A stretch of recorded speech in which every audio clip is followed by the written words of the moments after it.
What's up everyone, my name is TJ and I'm currently in Niseko, Japan. My first time here, and I hope you guys enjoy this video.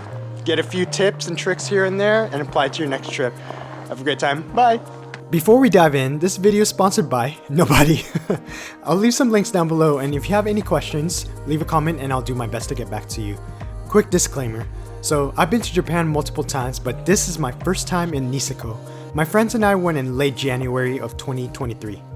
Starting with flights, we flew from Narita Airport to New Chitose Airport.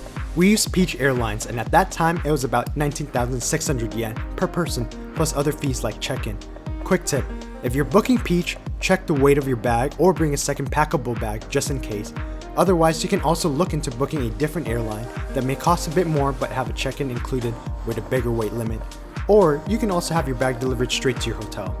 From the airport, we took a bus to our destination. We used the company White Liner. It was about a 2.5 hour ride, and they had a pit stop halfway for snacks and a restroom break. That was the first time we stepped outside since the airport, and it was so cold. The bus was about 4,500 yen per person one way. We chose White Liner because it stopped at our hotel.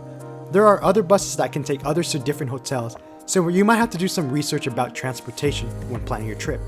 The hotel we stayed at for 5 nights was Hilton Niseko. For a room with 4 beds, it was about 806 USD per night, which is about 1,008 USD per person for 5 nights. The hotel at the time was a bit cheaper than hotels in Grand Hirafu. What I liked about the hotel was that it was right next to one of the mountain's main gondola. They also had several onsen or hot springs in the hotel. Another thing that I liked about the hotel was the buffet and the views. So good. They also provide a free shuttle service that can take you to the main town called Grand Hirafu. They also have a small village outside the hotel that has shops and food. And the last thing I appreciate about the hotel was the storage they provide for all the gears you have, even if you've rented them out. Now, what I didn't like about the hotel was how far it was from the main town, which has more food and shops to see. And if you're taking the free shuttle and you miss it, you would have to wait at most an hour or more for the next shuttle.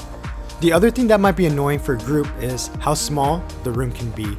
And the last thing you will have to know about the hotel is that the restaurants are pretty expensive, but they do have a shop inside for cheaper snacks and meals like instant ramen.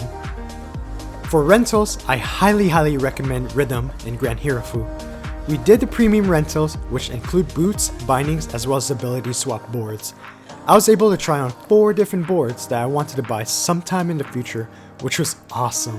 The total cost for a 4-day premium rental was about 20,500 yen. To go around the mountain, we had the IKON Pass.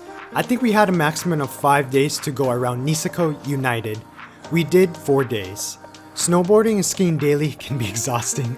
The IKON Pass allows us to use any lifts and gondolas that are with Niseko United. There are 4 ski resorts that share the same mountain. We found a lot of areas with fresh powder, and there were many trails to explore. If I were to go back soon again, here are some tips I got for myself and advice from the locals. First, stay in Grand Hirafu if your budget allows. It's expensive, but access to food and shopping are within walking distance. Some locals recommend renting a car, so make sure if you do plan on doing that, have the necessary documents and confidence in driving the left side of the road. They also recommend day trips outside of Niseko if you have the time. When it comes to gear, bring your own boots if you can. Boots to rent are not always the most secure and comfortable. Now, an important thing to remember is to respect the mountain. Main cause of injuries are trees, and I did run into a few. So be safe. Last thing is to have fun. I hope you enjoyed this video and found some helpful info if you're planning a trip to experience JaPOW. Thanks for watching. Appreciate you guys. Bye!